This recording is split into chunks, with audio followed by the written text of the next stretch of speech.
We're going to keep this common facilitator moves train going. And today we're going to talk about critical analysis. You can call this criticality, analysis, whatever you think. But mine has a very specific critical lens that differs from your generic analysis where you're analyzing an ELA text or something. So would you want to support teachers to do this? Or if you as a teacher wanted to do this, right, as a facilitator of adults PD, you could model this.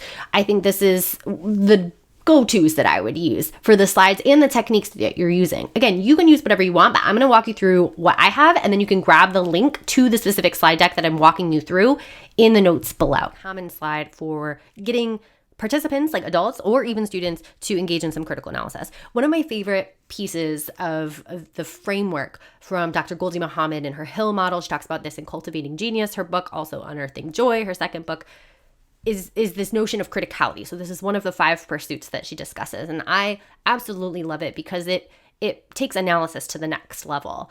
And it really specifically calls out the things we're thinking about. So this question here is something that she encourages teachers to do while planning. I think it's awesome just to pose this question either to adults or to students, or some adaptation of it, right? So when teachers are planning, absolutely yes, do this. But like here, it might actually be, and I'm going to change this live here. It might be, what do you think about the power and inequity at play here? Right? And then here, it might be, how are individuals or groups disrupting oppression? And then this one might be, how might you, right?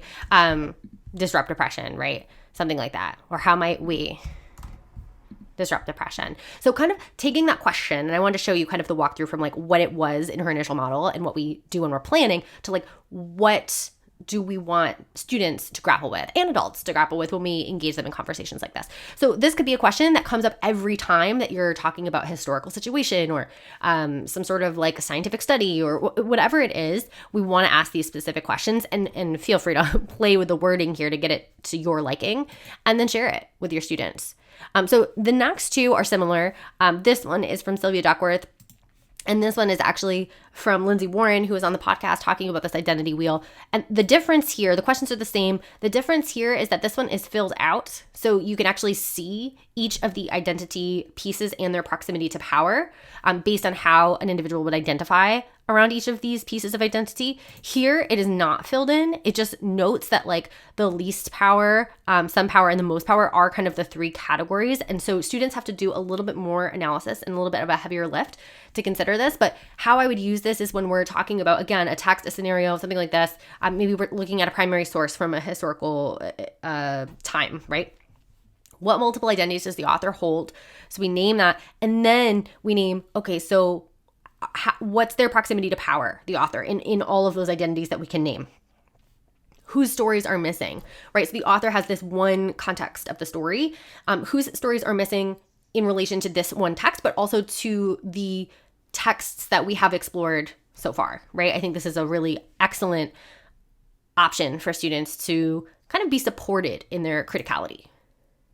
You might also choose to use a lens. These are posters that I used on my wall when I was teaching, and I have built into a document analysis worksheet, which I'll show you in a minute. But I think here, what we're thinking about is, okay, so how do each of these lenses play a role? And so we take on very specific lenses, or we invite students to take on one of the lenses they most feel comfortable with so that they can offer some sort of perspective, right? What is the feminist perspective? What is the post-colonial perspective? What is the anti-racist perspective?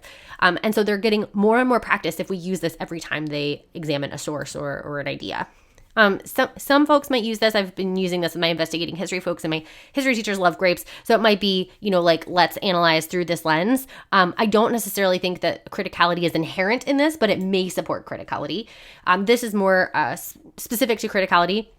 Thinking about the power dynamics, you might have, right, again, these questions that basically we had, right, as we looked at some of these posters and the wheels and stuff. How does this text address or not address issues of power? What are the various identities, right? And then we're talking about evidence, and then the movement to action. So we do a lot of these things, from Goldie Muhammad's question to the identity wheels to the lenses, but this is actually in the format of a document analysis worksheet. So I might use these questions as a slide and pop them out as kind of like individual slides or a list here, or I might actually just have this part of the document, and there's a link to the Google Doc here as well, at every time that they come in. The teachers I'm working with, Nicole and Dan at Everett, they actually came up with their own example here, which is kind of similar. They don't have these specific questions, but they have some great kind of like a great one pager in there as well if you want that. And then this isn't specific to criticality necessarily, but it is some more complex analysis,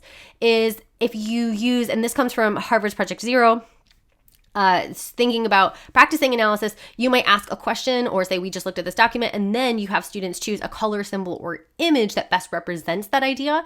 And I think it pairs nicely with some of these other pieces to have students express in a multitude of ways their ideas about whatever critical thinking and critical analysis they've just done. That's it for the critical analysis moves. Feel free to use these slides. Feel free to credit the folks that I credited, that I curated from. Feel free to shout me out and share my podcast. You can use these as long as you'd like, and I hope they work wonders for you. Share them with your teachers and tell them to use with students as well.